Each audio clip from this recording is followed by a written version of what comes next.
آج مسلمانوں میں کروڑوں کی تعداد میں ایسے افراد موجود ہیں جو مسواک کی سنت پر عمل کرتے ہیں، لیکن شکایتوں اور ناخوشگواریوں کو برداشت کرنا اور طاقت رکھتے ہوئے دوسروں کے خلاف کوئی کارروائی نہ کرنا، یہ دوسری سنت اتنی کمیاب ہے۔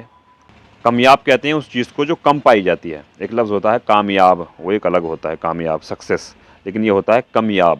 کمیاب کہتے ہیں جو کم پائی جاتی ہو۔ تو یہ دوسری سنت اتنی کمیاب ہے کہ مشکل ہی سے چند ایسے افراد ملیں گے جو واقعتاً اس سنت پر عمل کرتے ہیں۔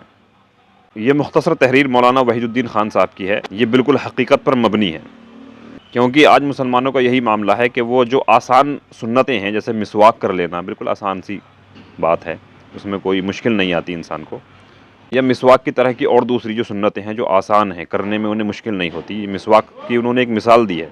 تو اس طرح کی سنتوں پر بہت پابندی سے عمل کر لیتے ہیں بہت زیادہ تعداد میں لوگ، لیکن رسول اللہ کی جو یہ سنت ہے کہ ناخوشگوار یعنی ایسے حالات جو دل کو پسند نہ ہوں، ان حالات کو برداشت کرنا، ان پر صبر کرنا اور شکایتوں کو برداشت کرنا اور طاقت رکھتے ہوئے کسی کے خلاف کارروائی نہ کرنا یعنی بدلہ نہ لینا، یہ جو دوسری سنت ہے یہ نہیں پائی جاتی، کیونکہ یہ دوسری سنت اس پر عمل کرنا بہت مشکل ہے۔ تو اس لیے ہم نے جو ہے آسان سنتیں پکڑ رکھی ہیں، اور جو سنتیں کچھ مشکل ہیں ان کو ہم نے چھوڑ رکھا ہے۔